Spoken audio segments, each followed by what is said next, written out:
Hello, and welcome back to another episode of Hey, Did You See This One?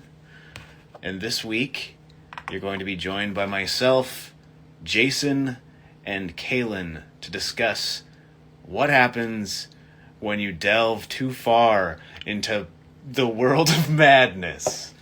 In the mouth of madness. And I'm just going to invite these fellas in here. Invite. There we go.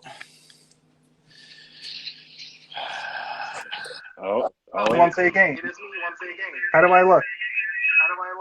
Chicka, yeah. It appears as though we all have the ability to make sounds on the internet. We do. But for some reason, my headphones only work when they're in my ear, and when I take them out, it comes out of my phone again. We get horrible feedback. Kaylin, say something. I don't believe you said something on this particular episode yet. Oh, hello. Can you hear him? I can hear you guys, yeah. Okay, we did it. This is the new.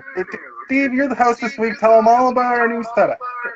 Well, we've decided that rather than stick to just to Instagram doing the lives, we're going to still do our lives on here, but we're also going to record on our computers so that we can post these videos elsewhere. Where exactly? Give you that good shit. We're not sure yet, but we'll figure that out soon.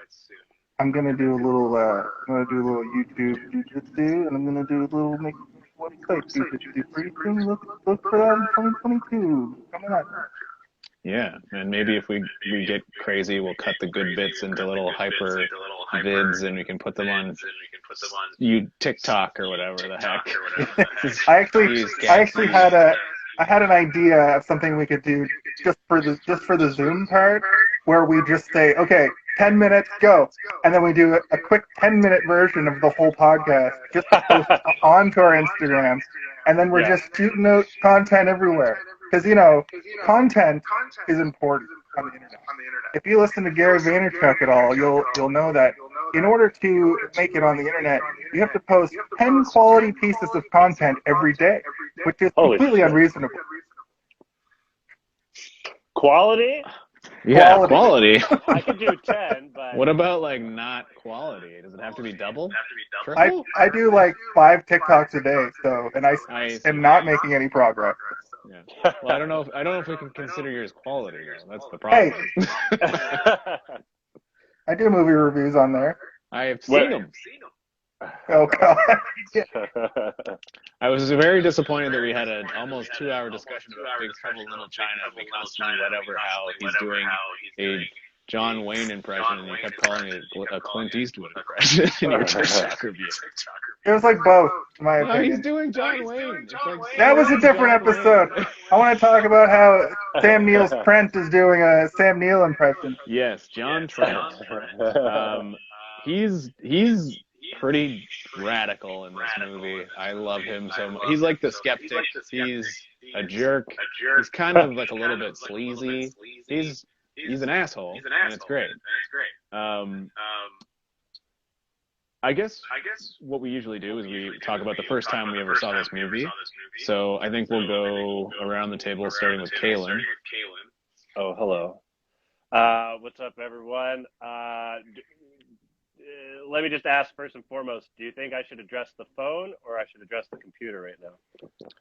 Both. Let's both back and forth.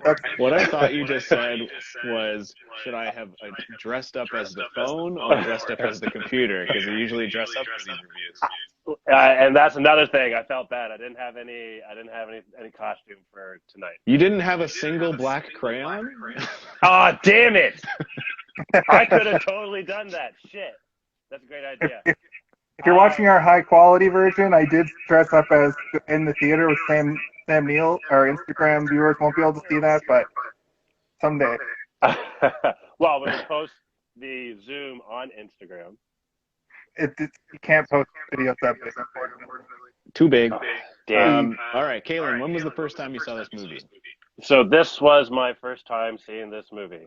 I had no previous history or knowledge or inkling of anything about this movie before prepping for tonight's episode. And I gotta say, I enjoyed it, and I definitely missed out on a lot of John Carpenter, in the when it was first released, and being able to have that nostalgic value carry over. Yeah, I think we're all sort of in the pocket of like slightly not old enough to have been able to see all these when we were the appropriate age to see them when they were coming out. Exactly. Mind you, I have definitely seen a lot of inappropriate things when I was a kid. And done inappropriate things, I assume. I mean, I was like a little angel. I don't know what you're talking about. Oh, okay. I've probably done a few things. That'll be for another episode, or an after hours episode or something.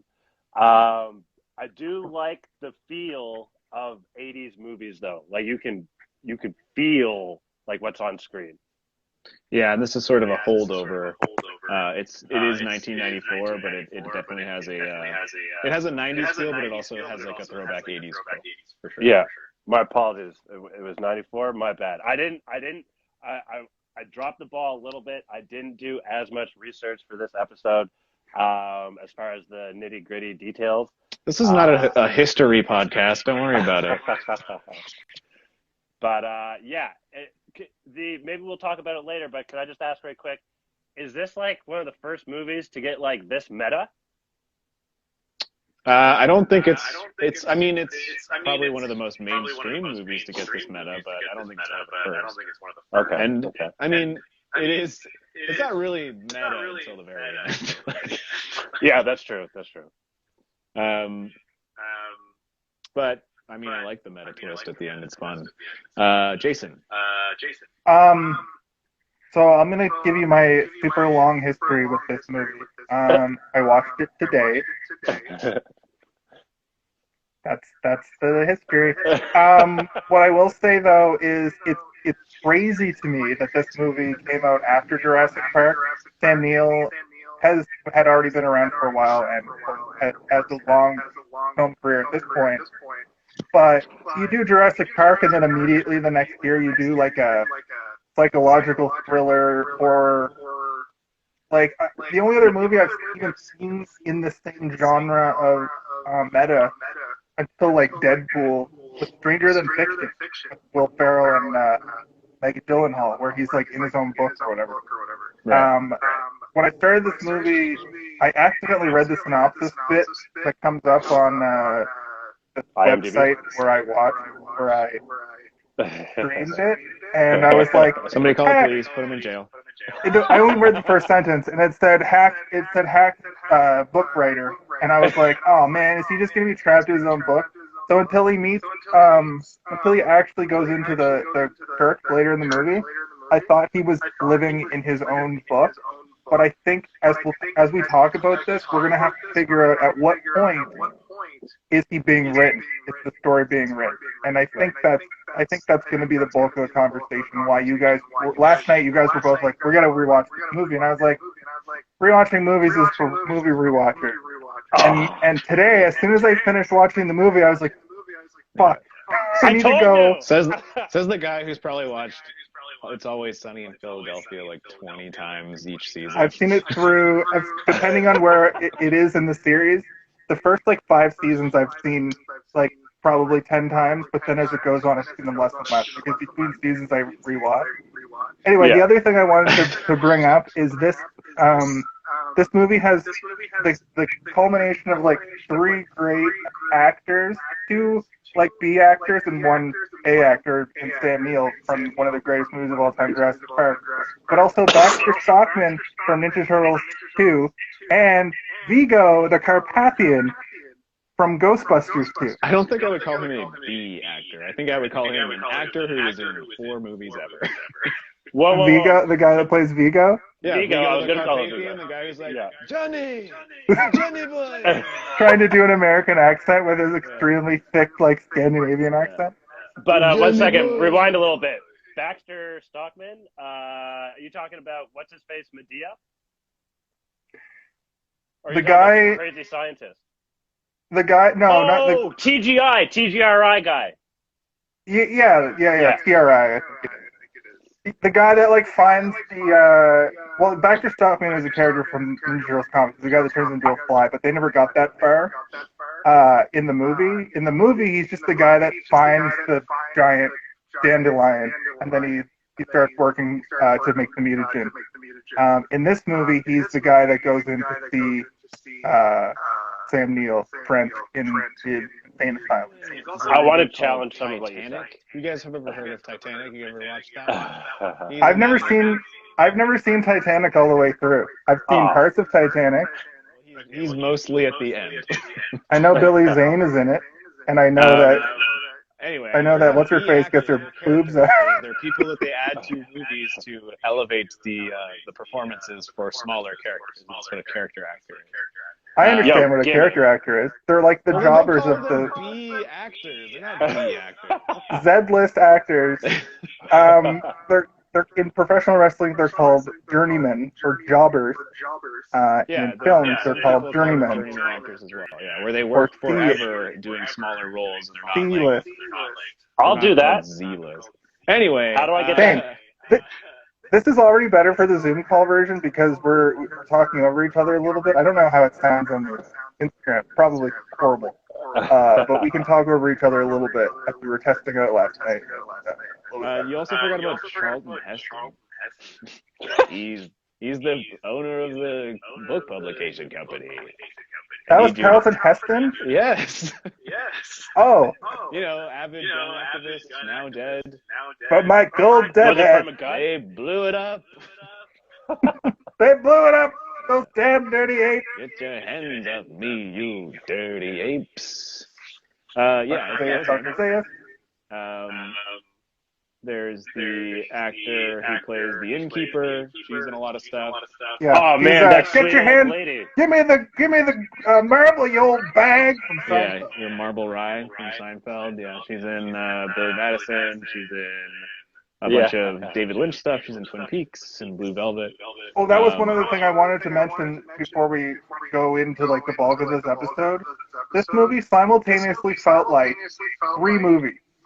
And those three movies two directors in a particular movie. Felt like David Lynch and Stephen King. It felt like directed by David Lynch, written by Stephen King, inspired by Naked Lunch. I don't know if you guys have watched the movie Naked Lunch. Based on the book. Not nearly as much nudity as I thought there would be. No, but there's definitely a lot of really weird body horror and stuff. But the monsters in this movie really really had a Naked Lunch vibe to them. I figured this movie was shown on Showcase in Canada. I feel like when I was a kid, this movie would have been primed for that channel. That's if we want to get to when I first saw it. The first time you don't even. Sorry. Yeah. The first time I saw it was when I was a kid. Flipping through those channels, that sometimes you would get to see some boobs or whatever when you're like a kid. And you're like, I just want to see some boobs on TV. Come on, titties. You don't have a computer yet. They don't exist. And this movie was on. I think it was on Showcase. I think you're right. Can I ask a quick question? Yes. How did you guys first hear about Blue Nuit? I don't want to talk about that on this podcast. Okay, word of mouth. Is that for everyone? Yeah, there's probably an entire or whatever podcast that's dedicated to just that. We don't need to take up their Turn to channel 58 on Saturday night if you want to see some no penetration. Yeah, some soft I want to see two people dry humping each other, like where there clearly are like bed sheets in the way or whatever. I'm not gonna lie, it was my favorite kind. Yeah, you still watch that instead of like the normal porn that everyone else watches. Weird softcore porn. Some things build fetishes, man. Some things build fetishes. Not softcore porn. Anyway, I said I didn't want to talk about this. So that's how I found this movie, and I'm sure that I. Whoa! You found this movie through Blue Nuit? I don't even know what that is. Is that one? Is it like Red Shoe Diaries? Red Shoe Diaries is the one. It's along those lines. No, Blue Nuit was Saturday nights on the French channel at midnight. They would go. Okay, I wasn't looking that hard that I had to deal with subtitles.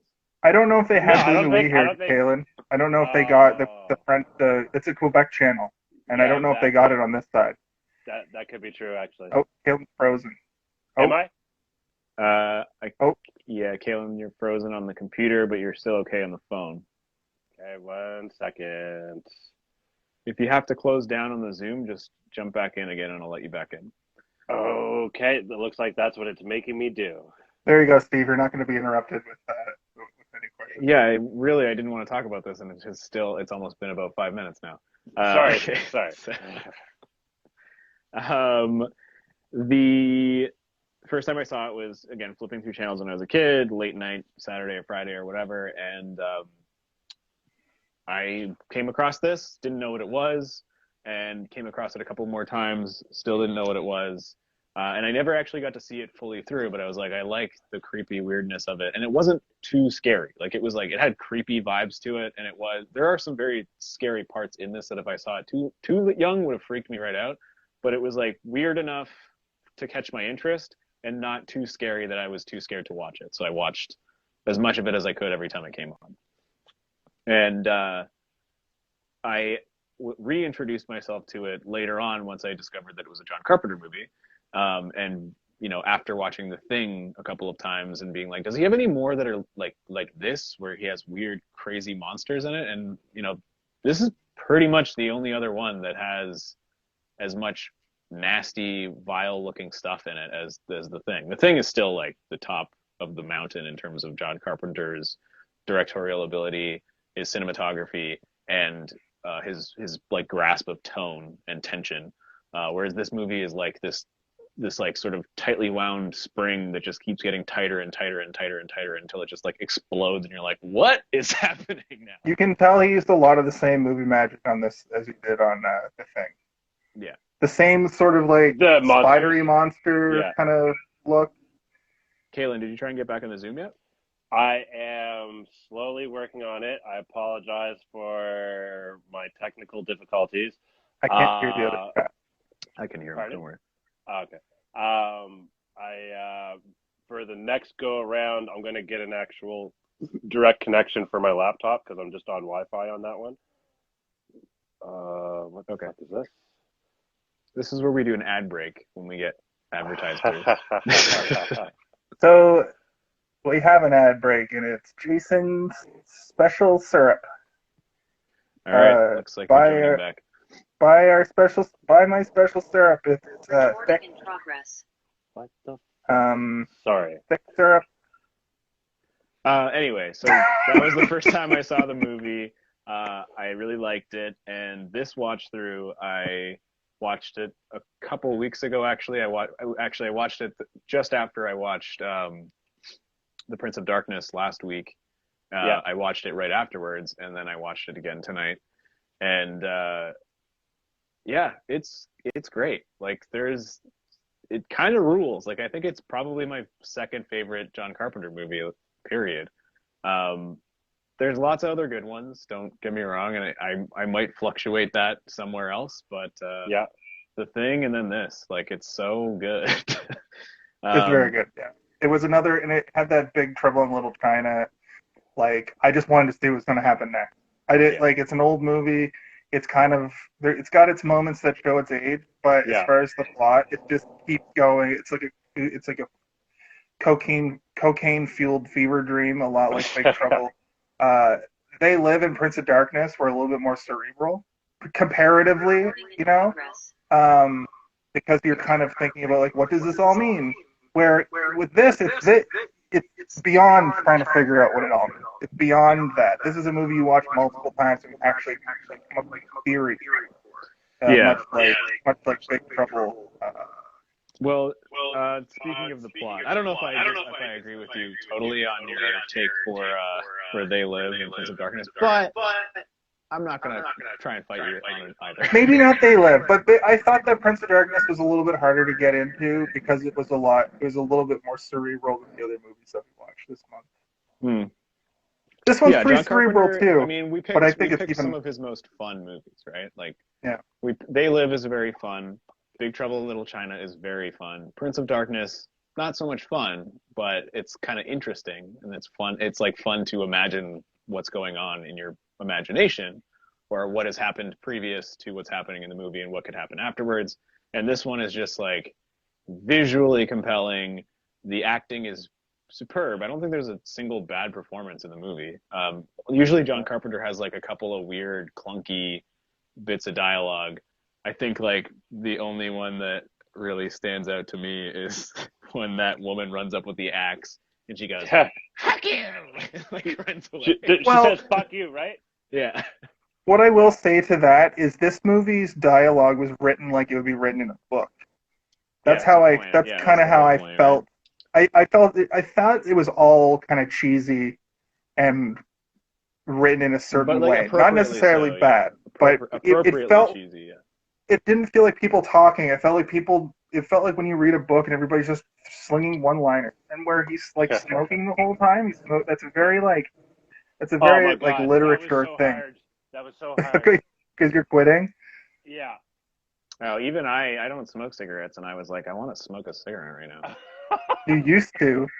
I did a while ago, yeah. But so I guess we'll lean into the plot now. I'll try and do a really quick synopsis of it. Basically, the movie opens with a man being admitted to the water treatment facility at the east end of Toronto, also known as the insane asylum of this movie. This movie was completely filmed in Toronto, by the way. Nice, that's awesome. And like the greater Toronto area. That church is, I believe, in Markham. Oh, really? I can go see that church? I kind of was like, when I realized it, I kind of looked at, because I know the water treatment plant. Everybody knows it. I've partied there a million times. Nice. And I was like, I wonder if all of it was filmed in Toronto. And it was. And even at the end of the movie, you see Hayden Christensen ride up on his bicycle. And you're like, oh, yeah, this part was that was filmed. Hayden Christensen. Yeah, that was Darth Vader himself. No, I got to rewatch it again now? I mean, you could just look that scene up. You don't have to watch the whole movie. But anyway, I looked it up in that because I was like, this church is really beautiful. Is that also in Toronto? Because I would like to maybe go see it. And it's in Markham. I'm pretty sure. You guys should put that on your to-do list. Yeah. I mean, Jason, we rent a car one day and go look at it and just take pictures in front of it, losing our minds. Like, we go, hey! Were the scenes in the city? Were the scenes in the city the Toronto, like when they're up in that building, or was that Toronto as well? I don't know. The interior of the insane asylum is the interior of the water treatment center, because that place looked crazy. Yeah, no, it is. It looks amazingly beautiful, and it's because it was designed in like the 1930s when they were like, we have to make everything look beautiful, even our water treatment facilities. Anyway, I'm getting derailed from the the plot. Like immediately, yeah. So this is what happened. That's how we rolled. That's how we. Yeah, but this is also what happened. This is what happened last time I was hosting. Every time I started to go into the plot, you guys would just jump in with a thing that would make me go on a tangent that would take too long to explain. So let me just try and get through. Jay just left. Now's your chance. All right. Me. Dude, he's back. Listen, you're doing it again. Both. A man is being admitted to a mental institution, and he seems like he doesn't think that he belongs there. Very soon after that, a doctor appears who tells him that he's going to get him out of there. But when he goes into his cell, he has used a single black crayon at his request to draw crosses all over the place, including all over himself. The doctor then saying, that seems like a pretty good way to get yourself locked in here forever. And he's like, yeah, well, I don't want to leave anymore, Doc. This is it's a mad world out there, and I don't think that I want to go out anymore. He's like, you got to smoke. And then he sits down, starts smoking, and tells him the story of what happened. It turns out that Sam Neill is a insurance fraud investigator, but in this movie he's very much portrayed as a like hard-boiled detective from like a noir movie. PI. But yes, that same thing. He's like basically, shaking people down and getting information from their wives and their mistresses to like figure out insurance fraud, which is a very funny concept when you think about it, because it's almost like Roger Rabbit style logic, right? Where he's just like, you want to smoke? Oh, you're a little sweaty. Should I turn up the air conditioning in here, bub? Yeah. And according to his boss, he's the best in the biz. And like his boss is like, our other agents wouldn't be able to tell insurance fraud a mile away if it was stapled to their nose or whatever. And they're having this conversation in a diner, and his boss is like, "I've got another big one for you." And he's like, "I think I should maybe take some time off." And he's like, "No, this is big." And he's like, "What is it?" And he's like, "Sutter Cane." He's like, "Sutter who?" And he's like, "Sutter Cane. He's disappeared." And he doesn't seem to know who Sutter Cane is. And all the while, there's this man coming from across the street, and he comes out of this other business, and he has an axe, and it's like this beautiful shot. And he tries to kill him, and he, leans into Sam Neill's face, and he says, "Do you read Sutter Cane?" You're like, "What? Who the fuck is this eyeball man? His eyes look like frog eyes." And then, fast forward. He's one of those. Yeah, it turns out that man is Sutter Cane's agent, who's been driven insane by reading Sutter Cane's latest novel. But Sutter Cane has also disappeared, and now he's being hired by Sutter Cane's publicist to find him. And he's working for the insurance company. So he basically needs to either prove that Sutter Cane is dead so the insurance company can get their money from the insurance that they've paid into him, or find him and get the profits from his latest book, or get the manuscript for the latest book. And so Charlton Heston sends Sam Neill and the editor, whose name is Stiles, I can't remember her first name. I believe Linda Stiles, to find a place called Hobbs End, which he determines is maybe not a fictional town in a part of Maine, that he finds by like cutting the covers off of all of Sutter Cane's books and like piecing it together like a map, which I found fun. And I think Sam Neill says cute, and you're like, yeah, it is cute. I like that. I like that a lot. They go through some like brain fuckery as they're driving through the Midwest of the United States, and eventually they end up in Hobbs End, where they realize quite quickly that what's going on here is not normal, and it seems as though they have entered into the final novel of Sutter Cane's masterworks, the book entitled In the Mouth of Madness. And from that point on,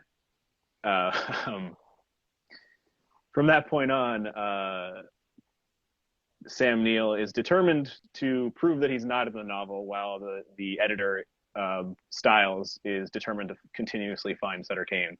And she eventually is driven insane because she's shown the full manuscript of the book, and he eventually too succumbs, but he's let go from the town, and he makes his way back to civilization, where he discovers that he maybe has been gone longer than he thinks, and the works of Sutter Cane have basically rewritten his life as he remembers it.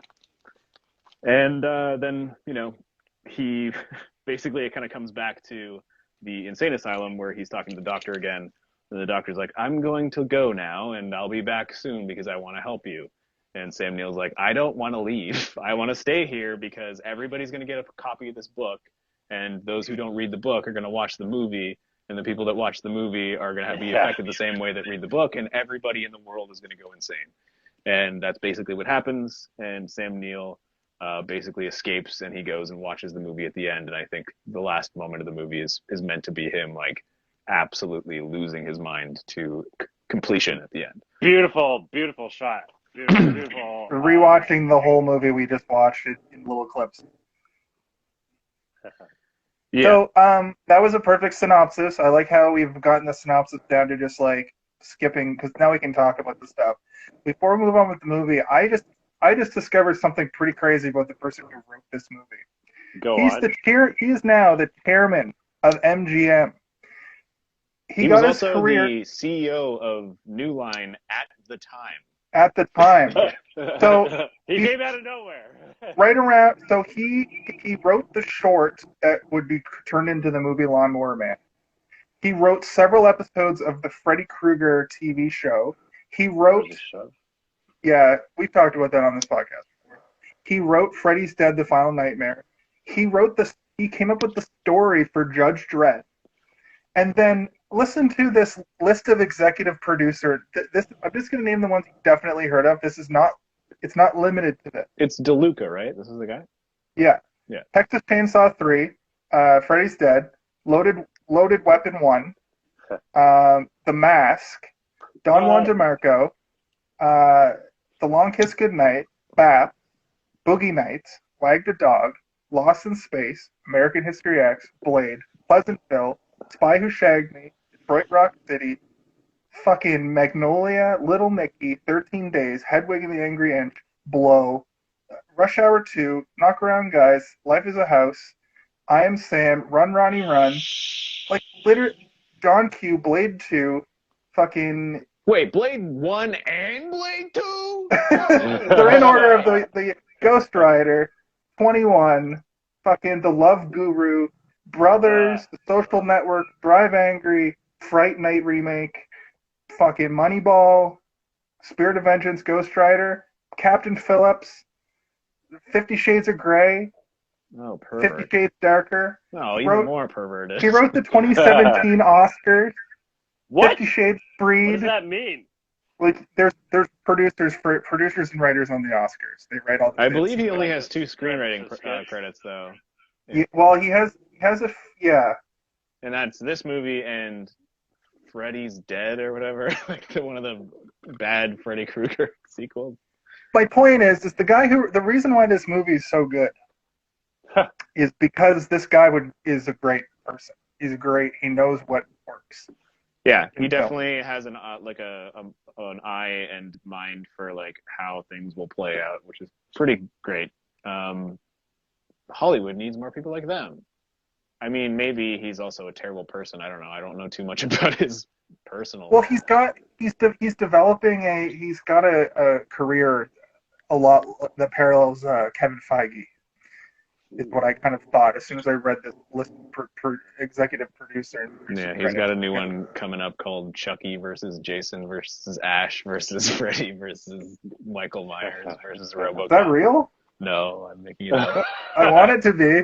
I want that to be real. Yeah, the ultimate showdown. Directed by David Lynch. Directed by John Woo. Do you guys know if there's any anagram or whatever with the letters from Sutter Cane? I was thinking about that actually. Not an anagram, but a whatever it's called. When you flip the letters around and it's something else. That's an anagram, yeah. Oh, yeah. Nice. Sorry, Caleb. I don't know. I didn't try. I was like, clearly that's not an anagram. You stupid idiot. I was like, no, Kalen's right, Jason. I got one. I finally got one. I don't know. Maybe. I'm not really great at anagrams, so I'm not going to try and figure it out right now. But, I mean, at the end of the day, Sutter Cane is a super cool sounding name. If there was an author named Sutter Cane, I'd be like, yeah, direct me to the Cane section, please. I think it's more supposed to be like it sounds like Stephen King. Like, yeah, I was gonna say this is very much like a story about a superhero Stephen King with an eldritch horror in his closet. Yeah, it's like they, it's Lovecraftian in its designs. Like it's influenced by Lovecraft, but it's not a Lovecraft story directly, which is good because Lovecraft is a gross racist, and I always feel weird about liking stuff that he's done. But I do think that John Carpenter directed Christine, which was adapted from a Stephen King novel. So it's possible that there's 2 possibilities. I don't know either. I probably should have looked this up, but it could either be that Stephen King hated Christine, like with a passion, and like talk shit about it. So John Carpenter was like, I'm going to make this Sutter Cane character even better than Stephen King, to the point that I'm going to mention Stephen King in this movie, being like, Sutter Cane's even better than Stephen King. That's actually a pretty good. Or the other option is they are very good friends in real life, and he's going to mention Stephen King's name in the movie just to be like, hey guys, remember Stephen King? Go buy some of his books. He's basically like Sutter Cane. So it's either he loves him or hates him, I think. Or they just picked the most popular horror author at the time, which was probably him and probably still is. I put Sutter Cane in an anagram binder thingy. And the first one is Utterances. Whoa. Kareen Tuts. Okay, that one's not as good as Utterances. Tut creates nut. Creates ton. Creates nut? That's actually pretty good. That is pretty good. Crazy? You go crazy or go nuts? I was thinking of something much more vile. There are over 1,000. Yeah, don't read all of them, but I like that. Ascent True. Pretty good one. Ascent True is good. Utterances is good to me as well, because Utterances, yeah. It like evokes an idea of like somebody whispering in your ear, like something scary in your ear or something. How about Saucer Tent? No. Oh, one day I woke up too early and I had a real bad case of saucer tent, if you know what I mean. You were hungry and you were camping? No, it's when you piss the tent. You woke up. Oh. I thought it was morning wood. No, I was just saying things to see what you guys would think I meant. I didn't have a thing in mind. Yeah, I thought it was like your boner's like flat. Or flat. You were camping, you had sausages on the barbecue last night, and you got a little drunk, and you brought a couple of them to bed with you, and then you woke up and realized you didn't eat them. No, I didn't mean that. But that's fine that you thought that. No, I didn't mean that. I have a question. Okay. So on the second viewing, like after having a bit of a better understanding, around the beginning when they first get to Hobbs End or whatever, and you see the kid on the bike first, right? Yeah. And then a little while later, you see basically the same kid but like older or whatever, right? Riding on the bike. And you see John Carpenter on the bike. That's basically what he looks like now. He's looking great. On the second viewing, I imagine, because it's like I'm thinking of the book, right? Like it's being written or whatever, right? So I'm imagining in The Mouth of Madness, the book, what did I write? He was doomed to ride his bike on that road for eternity. Like that was just like how he got written. That's how it came to my head. Yeah. No, I mean that seems like either that or it was like sort of it was definitely foreshadowing to Sam Neill at the end when he's trying to drive out and he keeps appearing back in the town again. Yeah. But when I watched it the first time, I was a little tired. And for some reason, I had an image in my mind the second time. I was like, he rides the bike out, right? Like he gets that bike somehow and rides it out. But that's not what happens. He just gets teleported out, and then Hayden Christensen shows up, and he's like, Obi-Wan's so mean to me. I'm just looking at trivia here, and Hob is an old word for devil. I thought that this was a manifestation of hell in the real world. I thought it was a really weird... So... when do you guys think Sutter has the ability to write reality? At what point in this movie? Because it's a loop. I think there's several ways that you can view it, and I don't think that any of them are necessarily correct. But I'll let you... Why don't we go through one by one instead of talking over each other? Okay. I'll be right back, Bill. I'll be right back. So I didn't really develop a theory, but I did notice that right from the get-go of the movie, when he's put into the insane asylum, he is talking like they talk like normal people. Mm-hmm. As soon as the flashback begins, they start talking like jacked up characters in a book. Right. And then it loops, like kind of a loop thing happening in this movie. And then when he gets spit out of Hobbs End, that's the name of the town, right? Is it Hobbs Point or it's Hobbs End? Hobbs End. When he gets spit out, clearly the pages are just turning because he's just being pushed ahead to like different moments. Yeah. And then at the end, right before he goes crazy and basically the prophecy of him going nuts into the insane asylum will start the movie. Things from reality have been overwritten, almost like a retcon.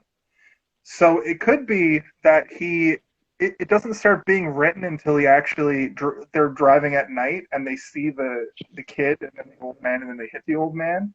Right. Somehow that's the starting point of them being written.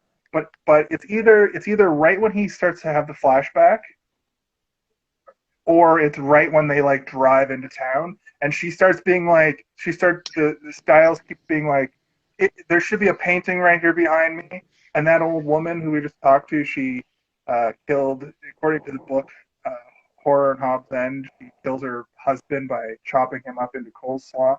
Right. You know what I mean? And then that's when we start seeing weird things like the painting. The worst thing that woman could do to her husband is spit in his beer. Yeah. But then we get that weird shot where she looks fine at that point, but then later when he talks to her again, she's all fucked, like her eyes are all red, and it zooms down and her husband's like handcuffed to her leg. Yeah. And then it starts getting really weird and Lovecraftian, almost like almost turns into like a body horror movie. So that's why I wanted to ask if you guys had any like theories about it, because I do feel like Sutter takes over at some point in this movie, and I think that if with repeated viewings, you could narrow down that point. But from one, you guys watched it multiple times. From my one viewing, it's either it happens right from the get, or it's when they enter town. He sees them enter town. He creates the town for them to drive into. Because she even says, he's like, this is a publicity stunt. This town is just here for me to see and then be like, oh, this, I'm going to take this story back and it's going to help sell copies of the book. And she's like, you're half right. We were supposed to go on a wild goose chase to find him, but we weren't supposed to find anything. Right. Well, period. I think there are multiple ways to look at it. I tend to lean into, Sutter Cane has reach, and he doesn't necessarily have a point where he takes over. He reaches people through his previous works, and those are the people that he's able to influence.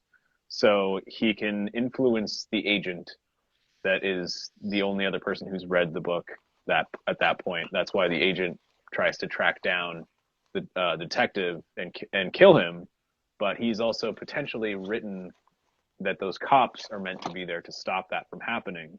And the reason those cops are there because he's also written that, and it's, they kind of set it up at the beginning of the movie as it's almost like this disease spreading throughout the world. And there are even snippets of like the radio and stuff where you can hear them being like, it's a disease. And it doesn't necessarily mean they're talking about that specific thing, but they keep mentioning pestilence and spread and like pandemonium and stuff. And that's kind of how I feel about it, is like, once you read it, you're open to the influence of him, and he can write about you at that point. So if you've even seen, like a trailer for a movie of his, you could potentially be open to being written about. And like, it is established that he does know who Sutter Cane is. And then when he goes to the agency and he's like, isn't he the guy who writes that horror crap or whatever? And they're like, yeah, he is. You know who he is. Like, you definitely know who Sutter Cane is. Everybody knows who Sutter Cane is. And then he starts reading all the books. And then at that point, he starts to have these sort of like waking nightmares where he wakes up and then there's a dream still happening, and then he wakes up again, and you're sort of not really meant to know when he's awake, when he's not awake. So that's like one of the theories that I have, is that anybody who touches the work or is influenced by the work in any way, you're then now open, because everybody keeps like saying, I see you, or he sees you. Remember that kid he's like, he sees you in the store? Yeah. So I think, I'm getting echo. It might be me. One sec. My thing died and I had to. Is it better? No. Oh wait, yeah. Yeah. Yeah, it is now. It's better. Okay. Anyway, so that's my theory, is that as soon as you are touched by his work in some way, again, maybe even looking at the cover of the book, you're now open to him writing about you. And that's when, the little girl says, I see you. And then that's like right after he's in the church or whatever. And like the kid with the weird gooey nose and like the tape around his glasses in the bookstore, he says he sees. I guess the other thing you could consider is that John Trent is completely made up from the beginning. He's not even a real character at all. And I got a bit of a theory corner I'm concocting up here, where this future, this moment here where the world is destroyed, and that's the future. That this is 1999. This is the future where they have to go back and warn the people in the 80s in Prince of Darkness.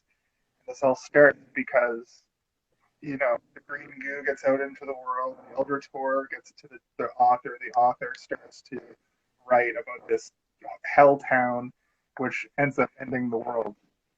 Obviously, these are written by two different people, and it's just the only connection is that John Carpenter literally just directed. But I could probably put all of John Carpenter's work into the same universe. So let me ask you this. Or let me add and ask. Oh, I thought you were going to say, do you read Sutter Cane? I see you. When I first watched it, I approached it with the, I guess, mindset that we're in the real world, and then he gets into this world when he crosses that bridge. But then earlier at the beginning, Jason, like when you first asked, or when you made mention about when does it actually start, and then I was kind of thinking about it as we've been like kind of talking this whole time, and it opens with him already in the insane asylum, and then comes back to it when he's at that point, in the movie or whatever, right? And so one, I'm starting to lean more towards the whole thing is the written story, right? And then also what I wanted to ask you guys, and as I'm kind of trying to like process the thoughts in my mind, so what I was going to ask you guys is, what do you think the ending of the book was? And I have an idea of what I think it was, but like, what do you guys think the ending of the book was? Because we see what he does, right? But we don't, like, do you know what I mean? So what do you guys think the ending of the book was? I like the theory that the whole movie is the book, and the book made for theaters. Like Yeah. The movie we watch. Yeah. So the book is just the movie. It's like the MacGuffin or whatever.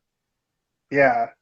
Just a little bit more description. Yeah. Like there's, it's more vitriolic and a little bit more literary in its description, because even Sam Neill, when he starts reading it, he's like, they're a lot better than you would think. I don't know if it's writing style or description and it's like he's literally saying how he thought they were going to be trash books, and he starts reading them and he's actually really engrossed by them. Yeah. Which is like, if you find a writer you like, then it's usually the case, right? Like there's something you can't really explain as to why you want to keep reading this one writer's work over and over again.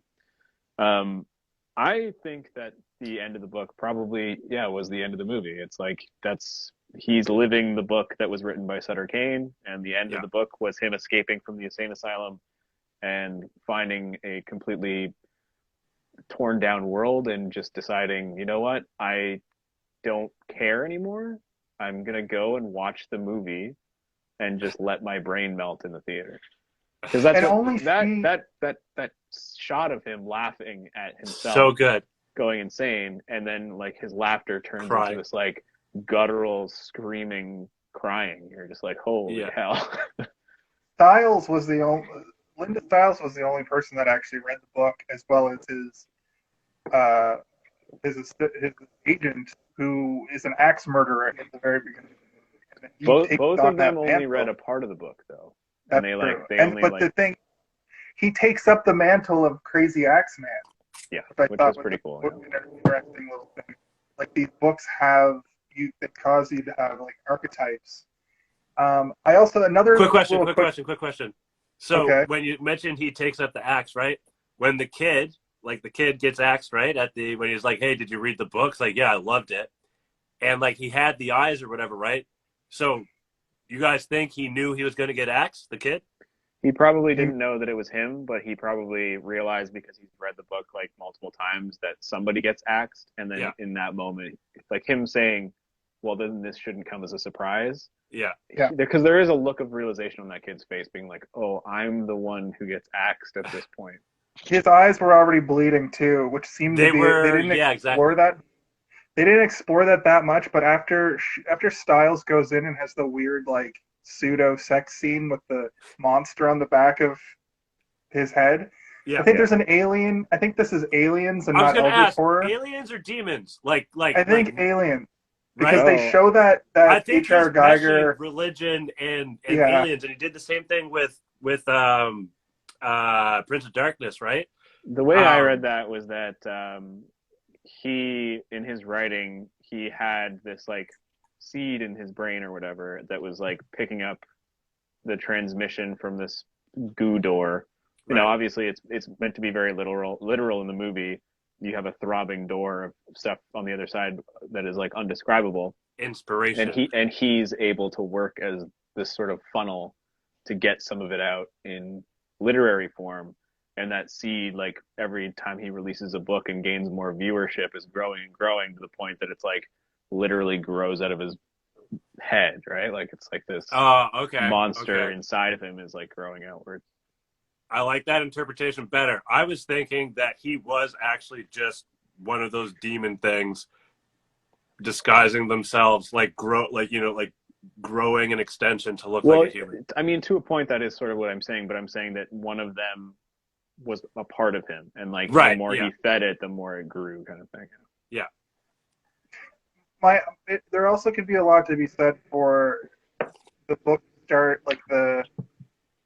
book starting when he reads he's reading Hobbes Horror at Hobbes End when he has like the visions and passes out and wakes up. That could be also another starting point because he's now controlled. The Sutter has his antagonist or his protagonist now, so that's when it's always going to be John Trent is the protagonist of the final book. Yeah. As shown on the marquee of the movie theater, which I love. Yeah, when they showed that first, they were showing all the like flashes and they showed that first one, I really wanted to pause it to see if it said John Carpenter's In the Mouth of Madness, but obviously it plays into this ending bit where he goes and watches the movie version of the book. I just like that. The producer, when he gets back, he's like, we can't release the book. And he's like, you brought this book to me several months ago.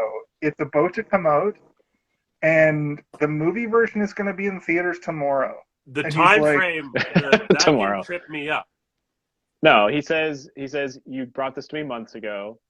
You brought it to me last spring. The book has been in stores for 7 weeks, and the movie comes out next month. So he's like, we're already like in full force of the production of this machine that has been created by Sutter Cane. Yeah, it is that part is a bit of like a mind trip up, and like I don't usually like that type of ending where it's like, whoa, nothing you can do. But that goes back to my context of everything flipping pages.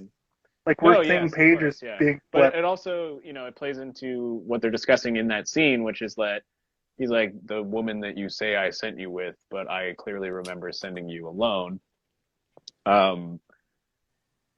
That is impossible. And then he's like, yeah, well, she was written out. So it's like, it's almost like Sutter Cane is making amendments to his novel based on Sam Neill's editing it from the inside. Yeah. Which is interesting and fun. I like that, the classic, like you throw something out the window and then it appears in your house again later in like as a horror trope. That the novel keeps appearing to him and he keeps trying to get rid of it. Speaking of tropes, when she writes Linda Stiles to kiss him, he's writing me, he wants me to kiss you. Mm-hmm. That reminded me of, so like, it's better for the book. Big Trouble, like where they kind of called out the whole trope of the hero kissing the girl kind of thing, right? Yeah. Yeah. And it happens twice where she just starts trying to kiss him even before that. And he's like, what are you doing? She's like, I don't know. And then later, after she's already met him and talked to him, then she gets the I keep wanting to call it an eldritch horror because it really, once you see the like room he's in and it looks all gross and then the pulsating door, and especially when they show like the H.R. Geiger hallway that looks like a spaceship, like I really got Lovecraft vibes. But obviously, like, you know, That sounds. this is definitely influenced by Lovecraft for sure. Like Lovecraft sounds nice. What is Lovecraft? H.P. Lovecraft. H.P. Lovecraft. Kalen, watched Color Out of Space first. Okay. It's on Netflix. It's got Nick Cage acting like a lunatic. The color purple or whatever? Man, I watched that shit. I didn't understand what the fuck. No, was not going the on. color purple. The color purple is a. Wait, no. No, the one with Nicolas Cage, Color of Space or something. Isn't there purple in it? Well, it's got a lot of really vivid colors. That's H.P. That's an H.P. Lovecraft story. Okay. There are other ones you can watch that aren't as difficult to wrap your noodle around. Nicolas Cage is a no, sorry. I'm trying to think of the word. I was gonna say acquired taste, but that's not true. He's hot and cold. Maybe, I don't know. Like I don't want to say that either. It doesn't sound Hit fair. or miss? Is that what you're looking for? He has such a spending problem in his life that he has to take every role that comes he was across like his table. To buying dinosaur bones. Why? So, because Leonardo DiCaprio had a dinosaur bone. He had a fossil collection, and he wanted a fossil collection. Is that true? Is just an insane rich person from an insane rich family who has done a lot of good movies. He's a good actor. It's there. But he also does, because of his name, he just decides to do every movie. So then you get movies like Drive Angry. But Pig, I haven't seen Pig, but apparently it's good, you know? I like The Color of Space or whatever it was called. I like that Color movie. Out of Space. I loved it. It's a body horror. Color it's fucking Out weird. Of Space? Yeah. It's about an alien being that comes from space that manifests as colors, turns things into things from its homeworld, but it also can like make two people become one person. I don't remember any of that. Horrific. I know I watched it and I was like, "What the hell?" And that's an H.P. Lovecraft. Yeah, I feel like you did not watch it if you don't remember the most disgusting, horrifying parts of it. It's fucked. It's so messed up. Sometimes I watch things like, really hot. I had to walk out of the room at one point to be like, I don't know if I can handle this right now. Like I was a little bit hungover, and I'm like, I might barf. This is so gross. The part where like they pull the blanket off the mom and the son who have like forged into one. Yeah, that's the worst part of the movie. Yeah, because you don't think they're going to show anything too horrifying, but they show everything horrifying to the point that you're like, don't show me anymore. My imagination is.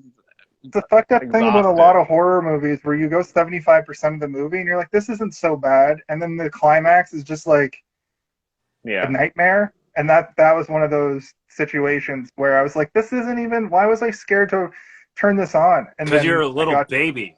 All right, Johnny. I watched it last year. Johnny boy, we need to calm down here. We need to go back to the movie we're talking about. The movie came out in 2020. What?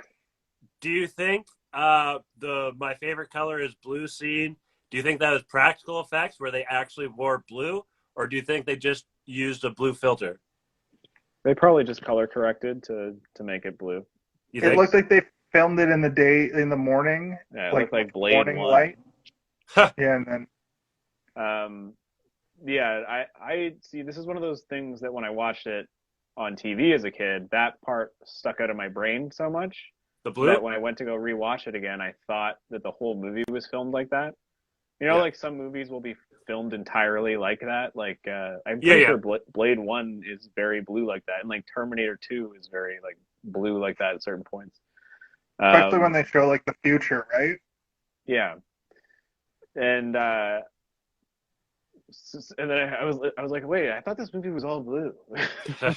I specifically remember this movie being blue.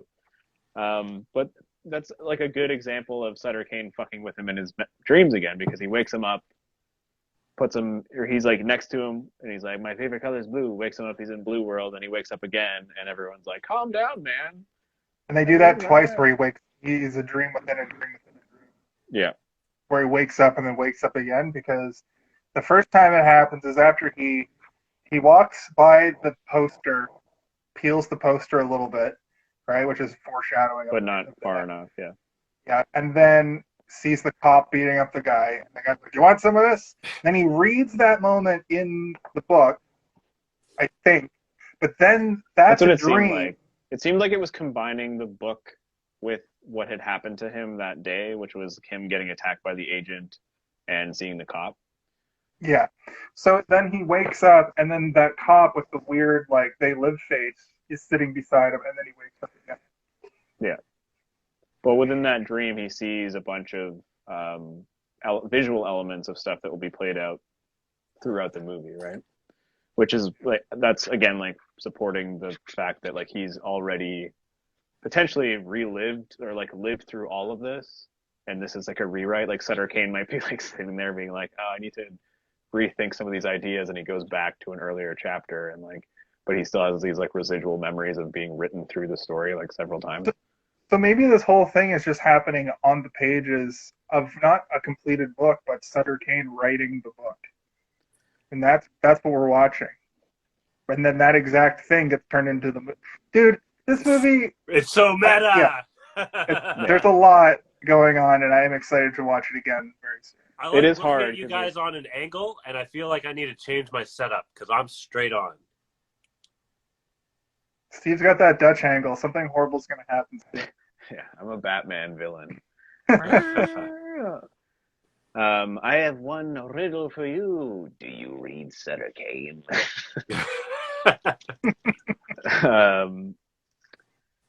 Yeah, I think that, you know, the main sort of, like, theme... I'll get you, Batman! Yeah, the main theme of the movie is... as Linda Stiles says in the movie, it would be very easy for what you consider to be insane to become sane if the insane people were the majority. If the world switched all of a sudden one day, you would be the one locked up in a padded cell, and that's exactly what happens to him, obviously. But I sort of, like, it's kind of like a dire thought when you really kind of consider it. And, like, you know, like, obviously this movie is not really gentle when it comes to mental health issues in the real world. It's kind of like playing caricaturized versions of things, but it never really diagnoses anybody, which is nice. It just makes it seem like, no, there's a man who's writing everybody, and they're all now becoming insane. Like they're just losing their minds. The news does sort of diagnose the people. It does kind of say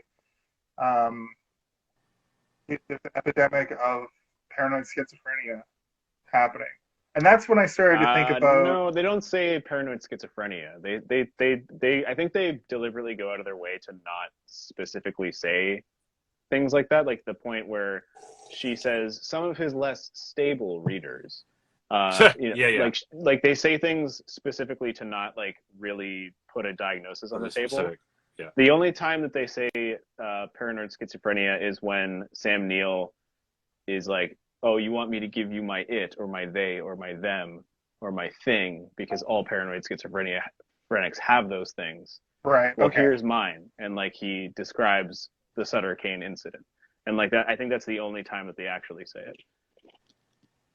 Which is, like, as delicate as you can be, I suppose, in a movie where you're talking about people being insane. So just a side note here, this second half of this podcast is going to definitely have an echo pretty much all through. Why, is your headphone dying? No, since you took your headphones off, since you put on your other headphones, when you talk it's fine, but we're hearing our voices through your microphone. Yeah, I'm hearing myself as well. Okay, that's right. I can fix it, but then I'm going to be muted on Instagram. Yeah, no, I'm just saying it's fine for the rest of this. I don't know if this actual Zoom version, this is more of a test run to see what it sounds like after the fact. Anyway, this is stuff we can talk about after. I just wanted to give you a heads up. If you did you plug your headphones in, the ones that died? Well, they're charging, yeah, and maybe they're charged enough if I can switch them over. Switch them over because they're probably charged enough to get. We're already at an hour on the podcast, so probably it's the end. It is difficult to speak when you hear your own voice. I agree. It's like that. It's like that. You ever play around with that app on, like you get it for your phone and now you put headphones on? It delays your voice just long enough to the point where you're like, you just can't. Yeah, you just can't talk at all. Yes, I know what you mean.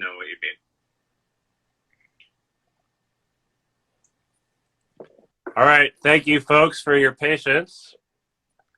Yeah, were they just not charged before we started, or? No, they were, and I thought they were charged enough. What the fuck is going on? I might zone out of the Insta for a second. That's cool.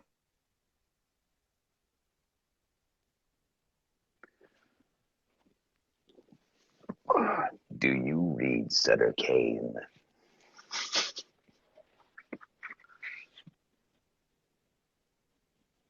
I'm losing me. I'm losing me.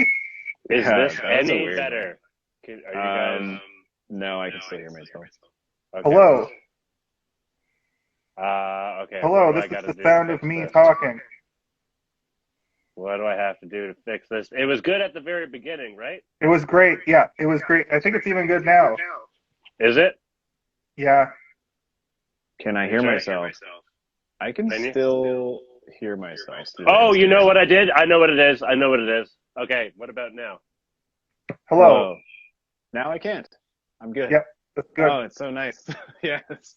I wish there was for so long. I wish there was an alternate way. I wish there was an alternate way, but if we want to I want to keep the live component of hey, did you see this one for a little longer until we get a website set up, and I still will want to go live during our recordings, but I think as time goes on, our time live will be more of a segment in our show. I'm fair. I can agree with that. You know what I mean? Because it seems like a lot. It seems like a lot to have this dumb jury rig bullshit set up. Half-assed, yeah. So I just wanted to explore this for tonight. This way we get an episode up on Instagram. I don't know how good it's going to sound because like my headphones are over here. But we do now have a Zoom episode recorded so we can see what it sounds like at just our level. Steve was like, I'm leaving. No, I'm here. You can hear me still, right? So welcome back to Jason's Theory Corner. One sec. What was the last thing we were talking about before I fucked shit up? Oh, what I asked was, do you read Sutter Cane? Okay, on that note, I got to give a shout out. So, title shown, it was like 2 minutes and like a second, 13 seconds, something like that. 2 minutes, 13 seconds. The title is shown. The books are being printed. Yeah. Title said by a character, an hour and 9 minutes, and I think no, my friend. What do you mean? Was it before that? Oh yes, a news broadcast was saying people are losing their minds for Sutter Cane's novels are being ripped from store shelves and they can't keep up with the demand. All because people are wanting to read all of the books before the new release of Sutter's brand new novel, In the Mouth of Madness. And that Did you just beat me on my own segment? And it was 14 minutes and 25 seconds. Kaylin, if it makes you feel better, I watched the whole movie and went, I know they said In the Mouth of Madness out loud 5 times, and I did not take note of it. I also wanted to point out that intro theme. Intro theme. I meant, yeah, not everyone but you. Right. The intro theme during the opening credits sounded like they really wanted to get Enter Sandman by Metallica, but couldn't, and had to get a hilariously similar sound-alike. And if that song was also, but Alternatively, it could have just been our boy. I have John the answer to Carpenter. this question if you want it. Well, let me finish my thought to see how close I get. John Carpenter was like, nah, I got you. We don't need no Metallica. We just need me, Johnny C, to do on the ones and twos. And then he did the best John Carpenter's Enter Sandman we've ever heard. What did you guys think about the little nod at the very beginning when he gets thrown in the insane asylum? And then, what's the song? The song by the Carpenters? Yes, the Carpenter song. The John, and then he says, "Oh no, not the Carpenters." Well, I missed that. I thought that was like a nice little hat tip. Yes. To himself. To himself. Yeah, exactly. Yeah. Well, I think this was around the point when people were starting to think that John Carpenter was losing his juice, kind of thing. He spunked it all out in The Prince of Darkness. They're like, what the fuck was that movie? I think it was Big Trouble. Big Trouble is what, isn't that? Well, all of his movies have flopped. All of his movies have flopped. He's never made like a big budget movie that has done well.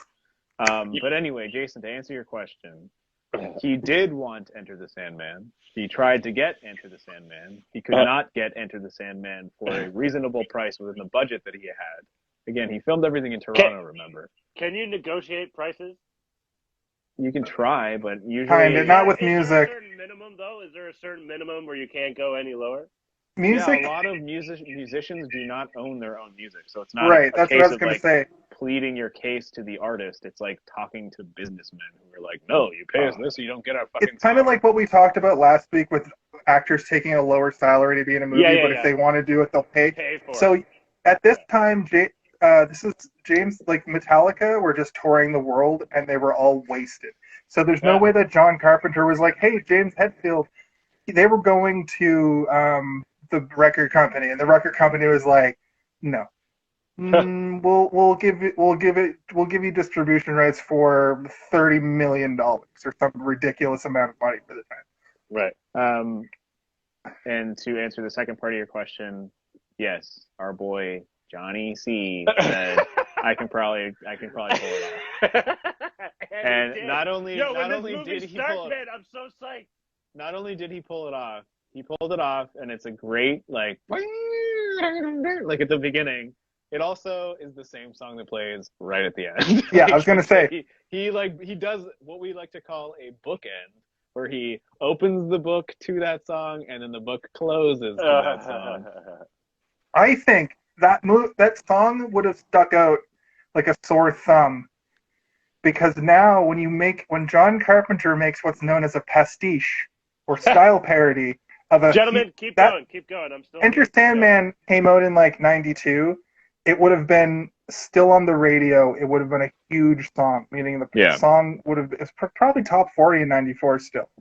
It would have been like if somebody made a Star Wars ripoff like 2 years after Star Wars, and like the music was like bum, bum, bum, bum, bum, bum, bum, bum. Well, look at every sci-fi movie from the '80s that have those. I know, but I'm trying to connect it to my own life. I don't listen to music. I listen to soundtracks only. Fair enough.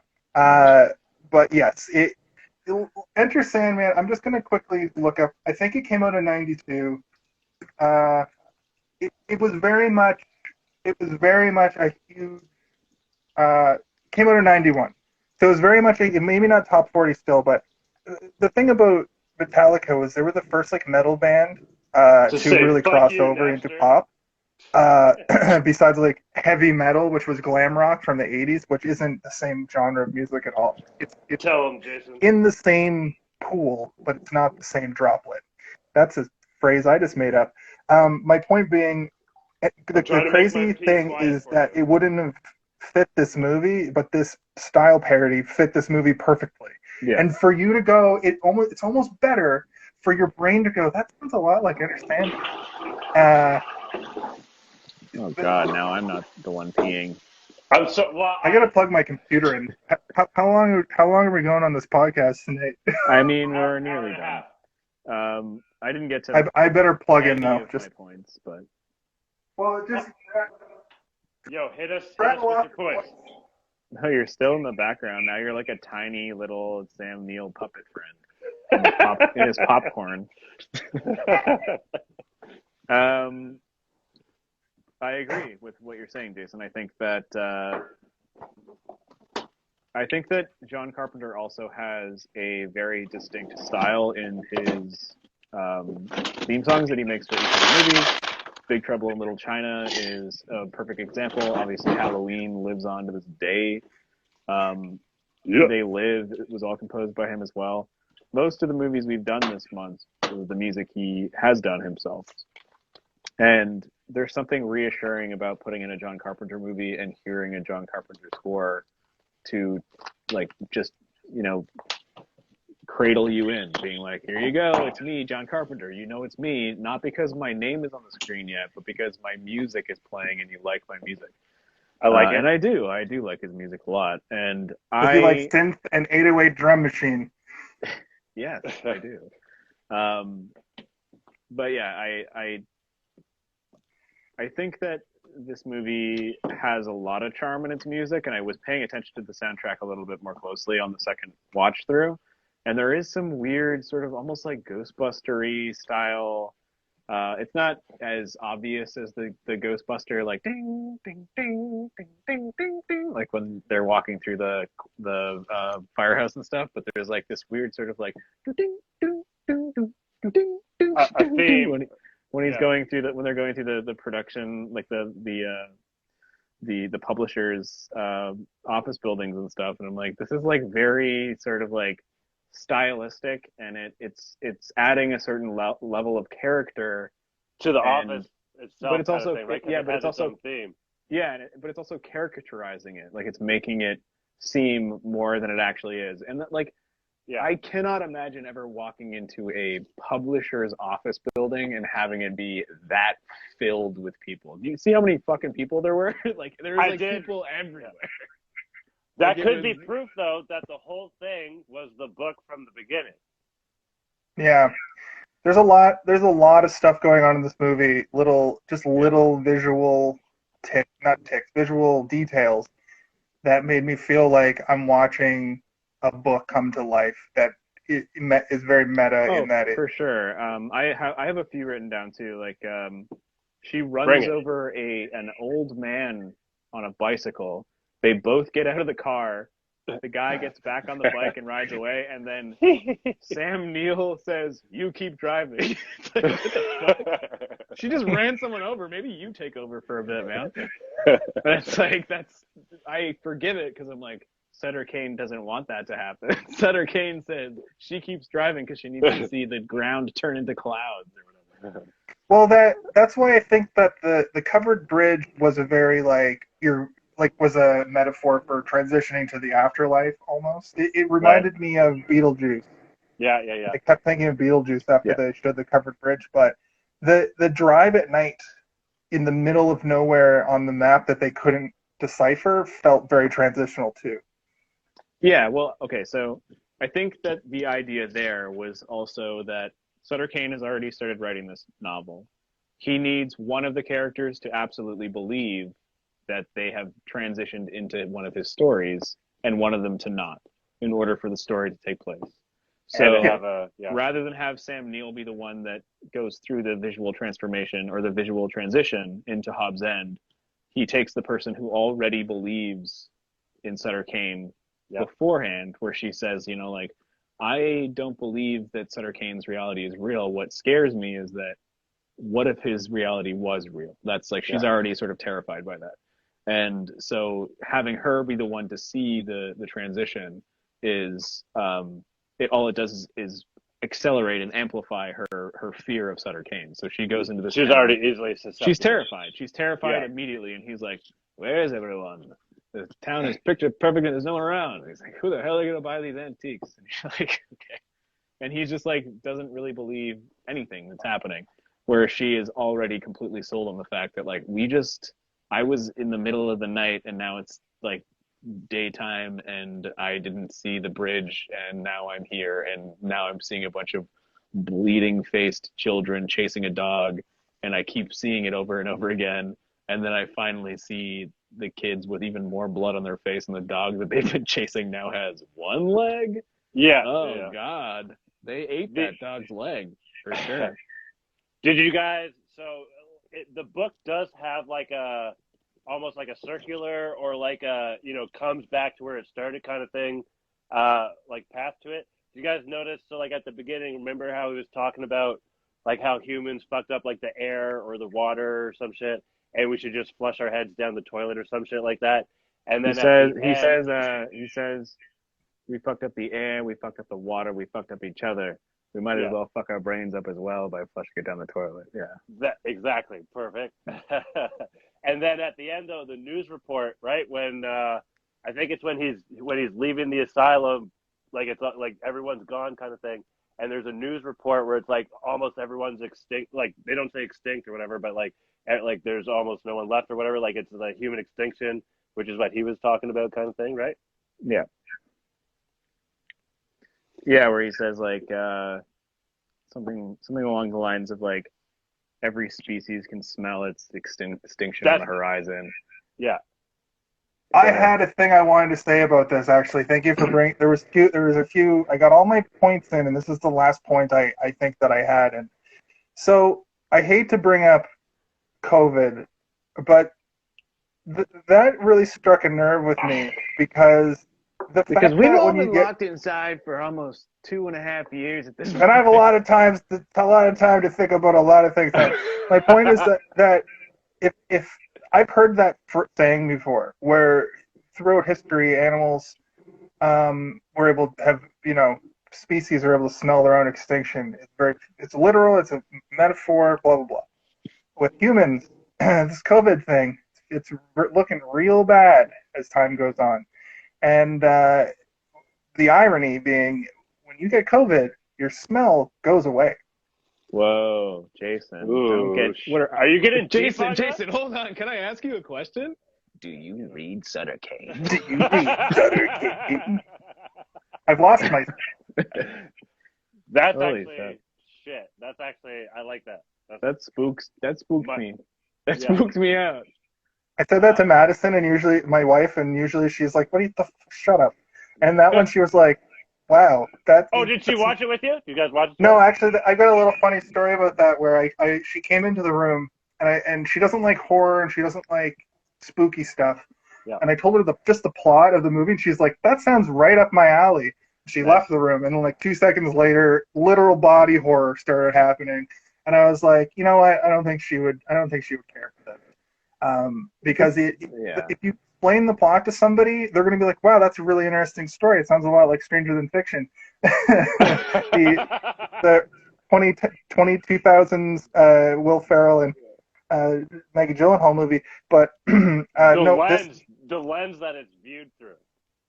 This is a horror story. It's an eldritch horror story. Very unsettling, yeah. Very unsettling. It's not like gory. It's got some body horror stuff. It's got like the crab walk, when she's like doing that crab walk with her head fucking like upside down or whatever. Yeah, that reminded me of The Thing. That also reminded me of professional wrestler Bray Wyatt, who does a thing like that. He turns his head up backwards. He doesn't turn his head upside down, but he does the spider walk, as it's called. Okay. That's pretty cool.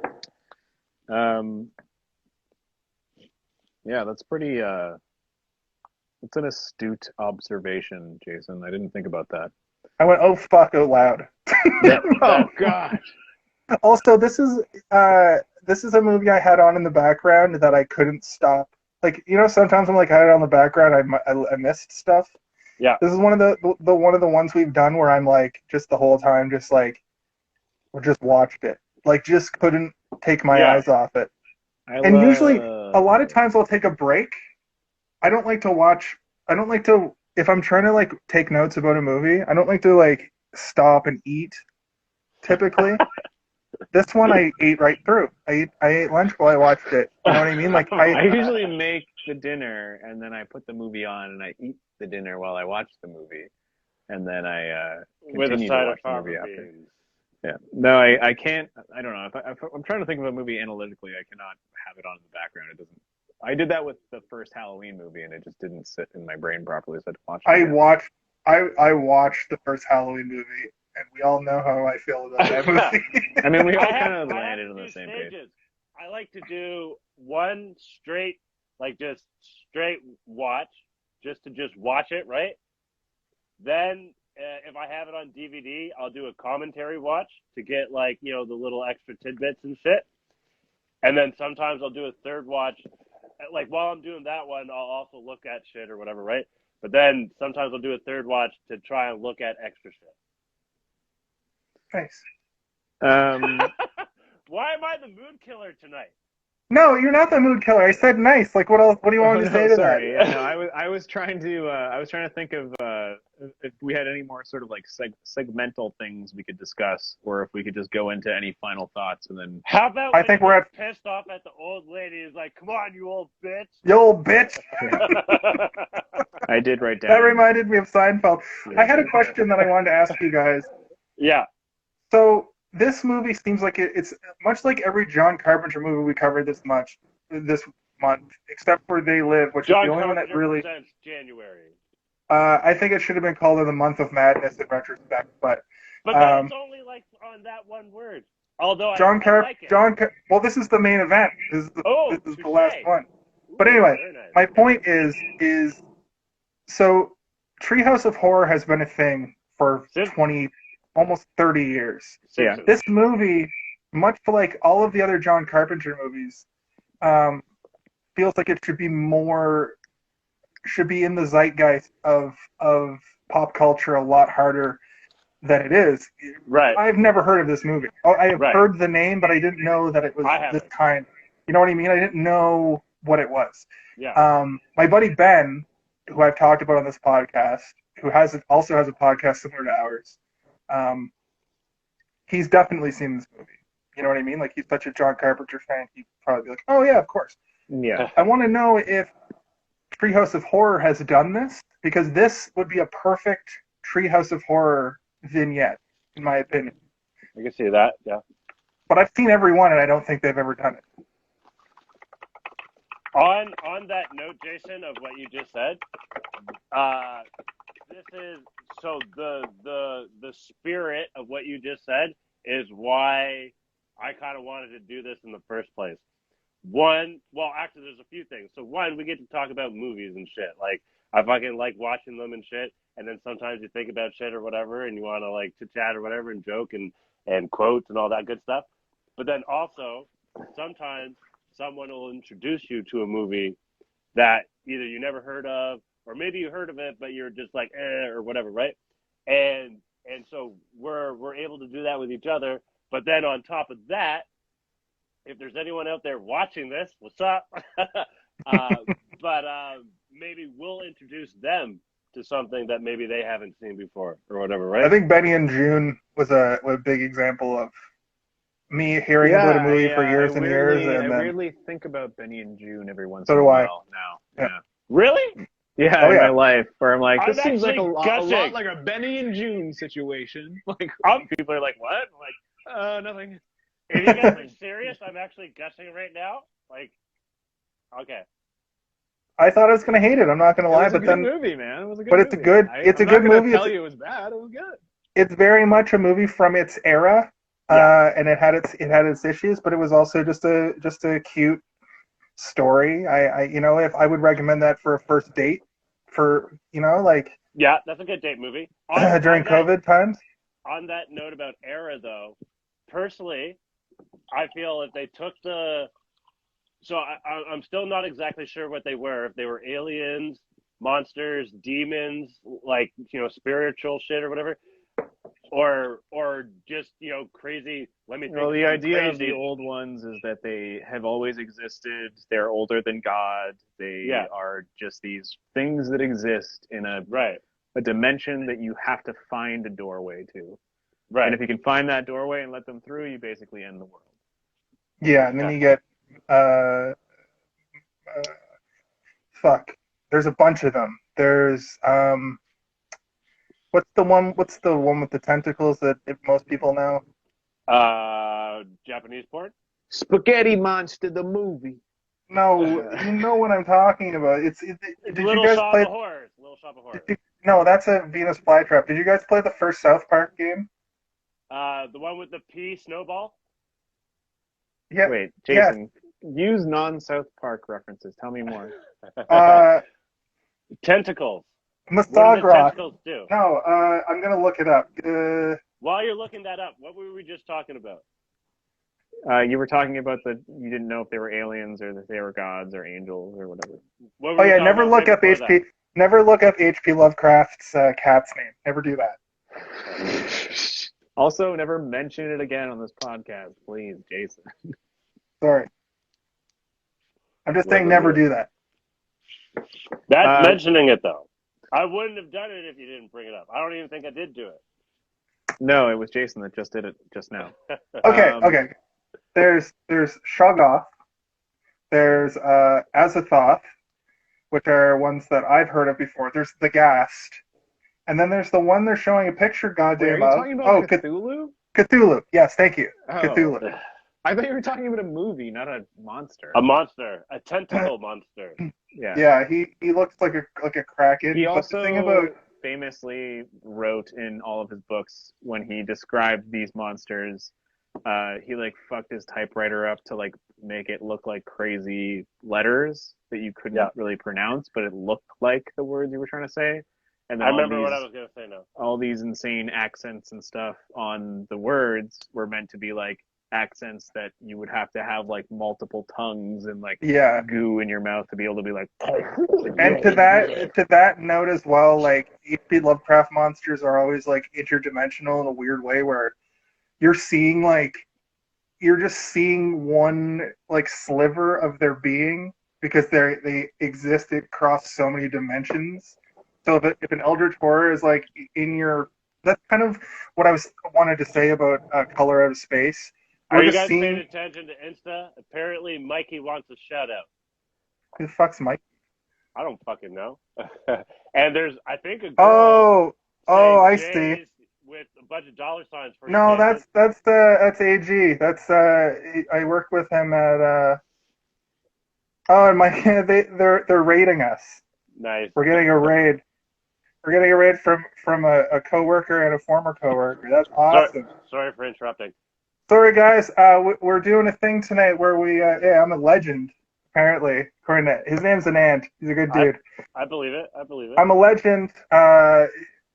Thanks for coming, guys. I appreciate that. I wish I would have seen that. I have the chats actually. It's behind my laptop screen, so I have both cameras lined up.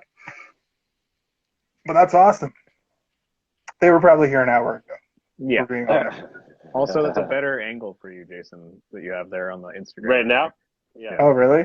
Yeah, you look like like, all right, tonight I have Kaylin and Steven. Go, tell me all about it. On Zoom, right? Well, both. I'm doing the same thing in both realities. Oh, so I'm an H.P. Lovecraft monster. Similar to an old one, also known as a Sharagorath, a Cthulhu, and a Kachal. I'm a Jace god. Pronouncing that. I'm a Jace Zara. My apologies for any mispronunciation.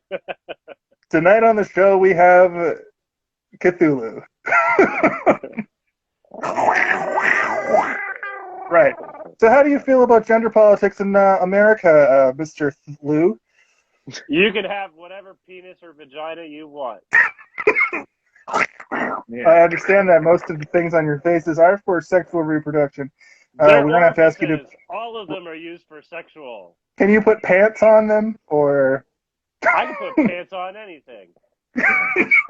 No, they talk to you telepathically. It's more like...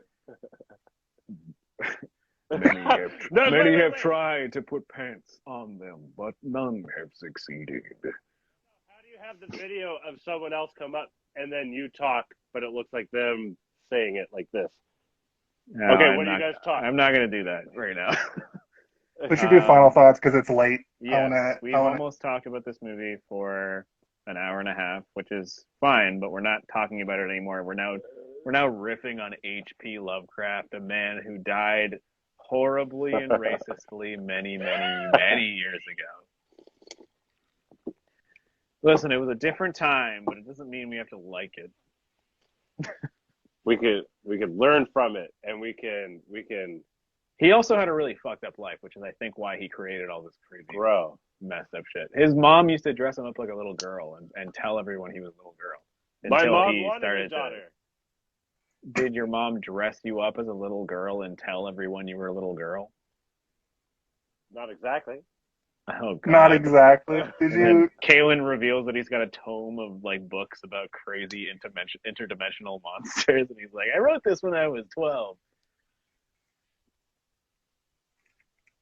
Oh God, he's got a hamster named Eskimo. I had to. That's okay. I mean, that's the nicest thing you could say.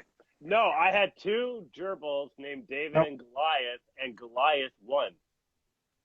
Oh God, really rewriting Wait, history. Yeah, Yeah, that's You horrifying. made your hamsters fight Wait, to death. Steve, back it up. Do you think that David and Goliath is history and actually happened? No, I don't. Obviously, I don't. That's like people who are like, man, back in Game of Thrones times. It's like, do you think Game of Thrones happened? I think a lot of those stories are. I mean, stories to historically, learn the from. book was written so that David won against Goliath. So in It's a history- Bible story. It's just a story about Yes, overcoming but the it odds. was a written story. So it is a story that was written at one point in history. Fair enough. Yeah, that's true. So is Game Yeah, of Thrones. That's how. And That's how you- someday, Yeah, so if you were to tell me that the end of Game of Thrones ended with, I mean, it's still going. you I guess. sitting in a theater laughing your ass off, and then realizing the That tragedy. you should be at of home being- because Game of Thrones is on your TV. but also, Kaylin, you're kind of onto something because that last season I was laughing and crying, and not because of the content on the screen, but Was also it because of you the couldn't content. see it? No, it's because it sucked and it All was right, laughable. I'm gonna have to stranglehold you guys for a second. You're the and host. Say, What? My apologies, sir. final thoughts, friends, because we keep rambling and it's gonna go forever if we don't stop it soon. Steve's episodes notoriously go long because he can't rein us in. Dude, but should we be rating? But yet, each other as I in, try, or should we be you sit here and consciously- tell me how bad I am at wrangling you, and you keep And then- fucking talking over me. We should only be wrangled All right. if we're not Well, what I talking can about do the is movie. Boot both of you and just Oh, end fuck. the episode myself. Well, ladies and gentlemen, we're here on Instagram, and I've taken over the broadcast. Yeah. Okay, so final thoughts on the movie. Let's start with Jason first, please. So, I'm going to give this movie a fucking 4 out of 5 because I could not stop watching it. I pretty much said all my main points. I can't believe I hit the nail on the head so hard with Enter Sandman. I almost want to boot it up to a 4.5 just because of that. But I don't have a lot to say as a final thought other than this is a really good movie. Like top to bottom, it feels like it feels like in 1994 they're like, let's make a throwback. Let's make an 80s throwback weird horror movie. And then they had a screenplay, and then John Carpenter was like, I'm gonna John Carpenter all over this thing. And the end result was this magical, weird Sam Neill's coming right off of Jurassic Park, just going nuts and losing his mind. And most of the supporting cast, besides Charlton Heston, are just, nobodies. It's a very small cast, really. And it's just Sam Neill, character study of this just descent into madness, a literal man in the mouth of madness. And I think a 4.5 isn't even like, I don't even think I'm going too high with it. I don't think that's me in the, how sometimes I'll just rate a movie low because I just did not care for it, or I'll rate a movie high because I love it from childhood. I think a 4 out of 5 is a very, very fair rating to give a movie like this. I think it's above fair. I think you're giving it a better rating than most people would give it, having only just seen it today. I think that's true too, and I think a lot of people might not like this movie. But as somebody who's watched a fuck ton of movies in the last couple of years, it's rare especially when I'm doing it for something like this, it's rare that I'll watch a movie and not have in the back of my head, I just want this thing to be over so I can give it my final thought. A lot of movies they don't have a good time watching. I'm watching them because you should see this, or I can't believe you haven't seen this. It's always the movie, much like Benny and June. It's always the movie that like you've like, either heard the name of and didn't really know what it was. And you go in blind. I like going into like modern movies blind. I hate spoilers, and this was one of those situations where if you guys had spoiled anything and I had any anticipation, it might have messed up my rating system. If I don't even know. I didn't even look up the Rotten Tomatoes as I was looking at my laptop as we were doing the review of the movie tonight. So I don't even know what Rotten Tomatoes gave it because I don't care. I liked this movie a lot, and I think that if you're a fan of, Lovecraftian stories that aren't obviously Lovecraftian from the get-go, if you want a Lovecraftian story that isn't an H.P. Lovecraft story because he was a horrible racist, this is perfect. You'll see a lot of threat. But if you want like a, pretty on-brand John Carpenter movie, hit it up. Excellent. Kaylin. Yeah. How did you feel about this movie? Hey, did you see this one? Where do I begin? Well, maybe like the movie, you start at the end. All right. I didn't mean to throw you off. I'm sorry. No, you didn't. I'm gonna end it with that. He's doing a thing. I'm here I go. I'm getting all. I'm like water. So far, the majority of the movies we've done have been movies that I already knew. This movie I didn't know anything about, and I'm pretty sure I said to you guys beforehand, like, don't tell me anything about it or whatever. Like, I'm going in fresh. And there's something about seeing something with no bias. There's an amazing energy or whatever to that, to just like see something completely fresh and just be open to everything. It does. So, Jason, I think you said something earlier about it. It kind of dates itself a little bit. And personally, part of me kind of feels that I kind of wish there weren't any monsters in it. I think if it was like just a straight like psychological thriller, going crazy kind of thing, one, I think I would have liked it a little bit better, and two, it wouldn't really date itself, right? Like it could still be right now kind of thing, right? Because other than the fact that they're not, on their cell phones and all this other shit, right? But like, that was one little thing. The monsters did look great. I'll give it that. It definitely blends a lot of genres, which after, this past month with you guys being.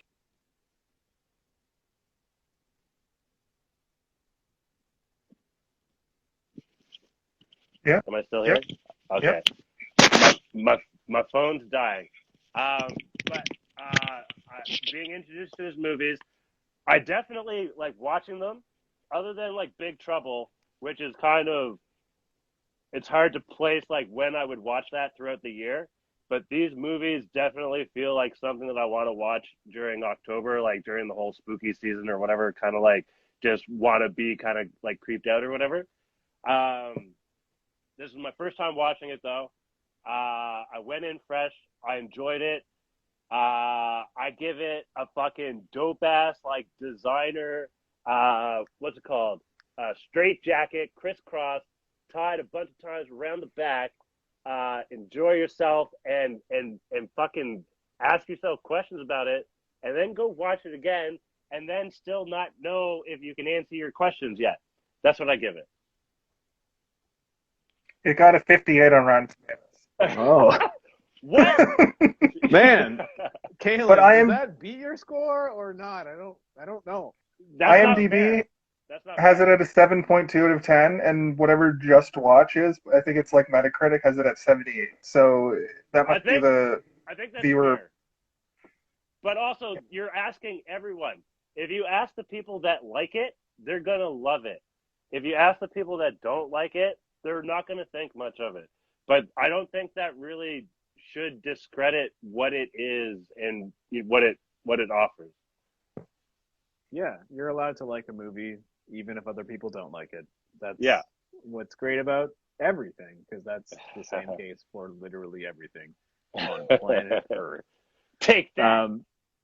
My final thoughts on this movie are that it is super awesome. It's a beautiful melding of everything that we love about John Carpenter from the 80s, as well as some of the things that we might not care for of him from the 90s, but also a lot of other 90s goodness is smuggled in there, aka Sam Neill. I didn't mention this before, Jason, but Sam Neill and John Carpenter have worked together before. This is not a knee-jerk Sam Neill being cast because of Jurassic Park. Sam Neill was in another John Carpenter movie called Memoirs of an Invisible Man, starring Chevy Chase. What? Chevy Chase? Why didn't we do that? Even if it's terrible, it sounds amazing. It's very bad, but also we could still do it at some point. We have to do it at some point. We could just do a Chevy Chase movie month if you guys want. But anyway, When's I'm doing his my birthday? final thoughts. My bad.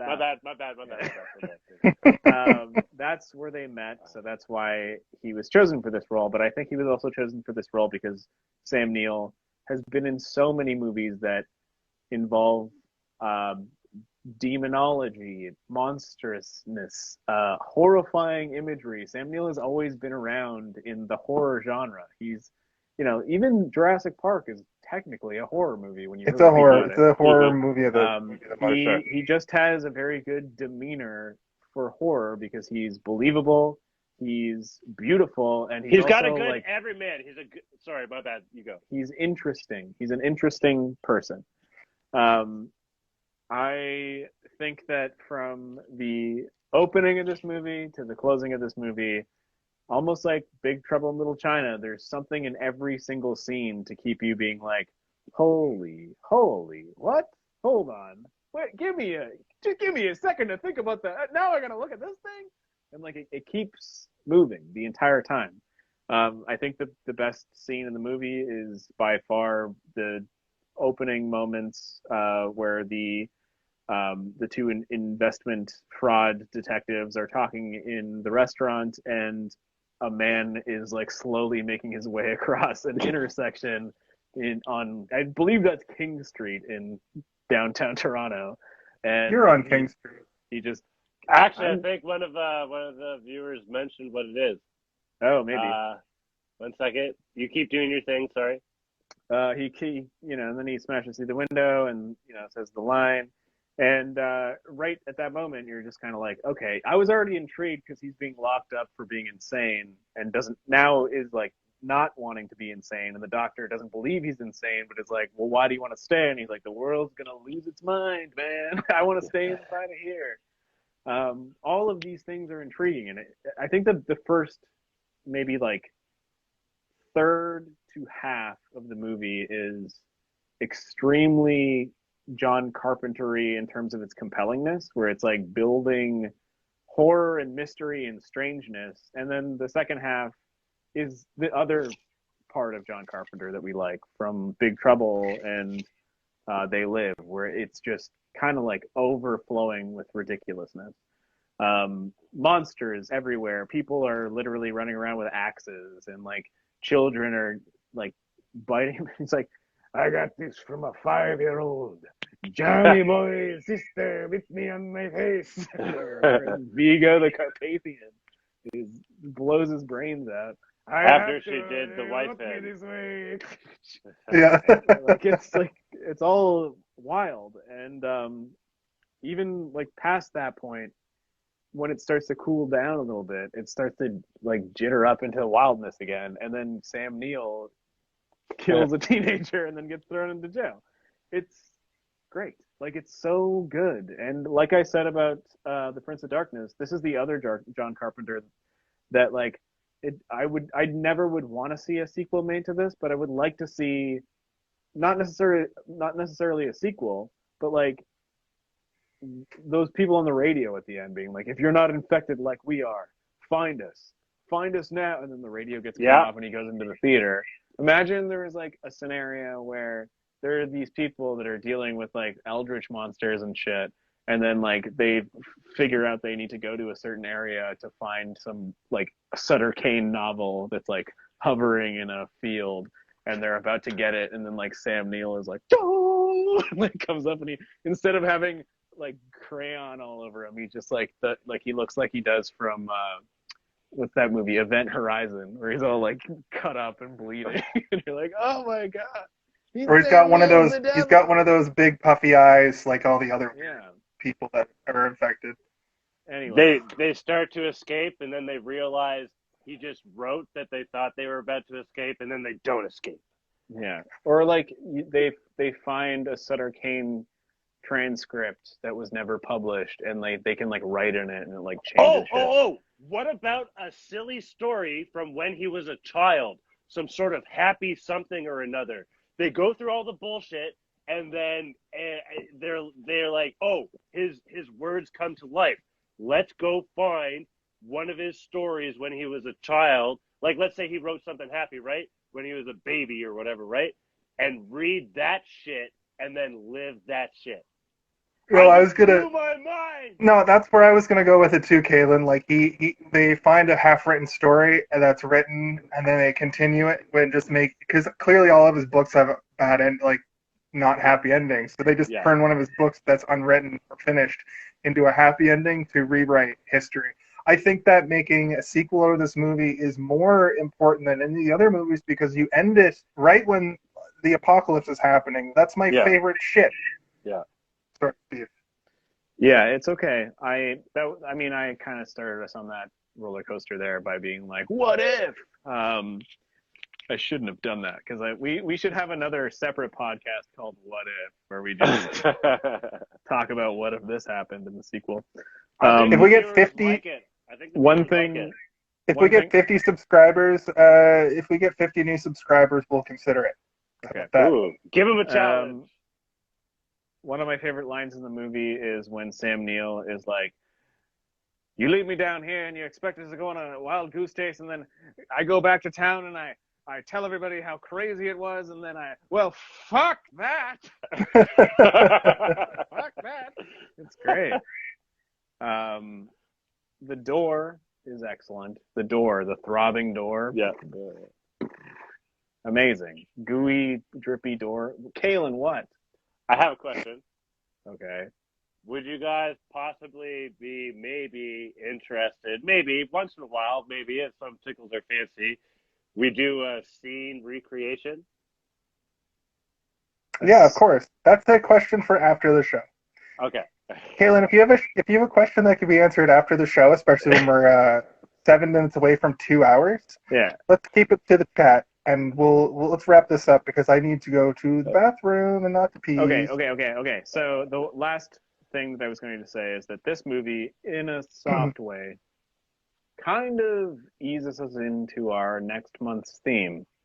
I don't necessarily know if we want to reveal that theme, but I think we should. Several points in this movie that... Let's do hints. Okay, well, Sam Neill tries to escape the town. Yeah. That's my hint. Okay.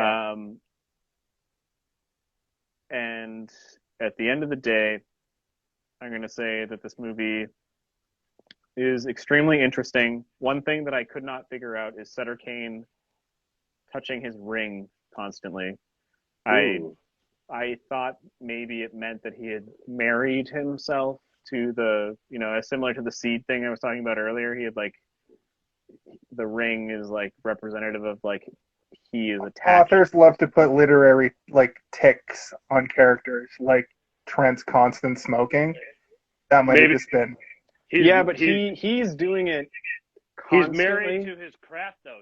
He's married to his craft. He does it. When like the door. He loves his craft. For the Johnny boy moment. Like when it turns to Sutter Cane, finally, he's sitting there rubbing his ring. And then later, when he's inside the confessional box, he's like rubbing his ring the entire time he's talking to Sam Neill.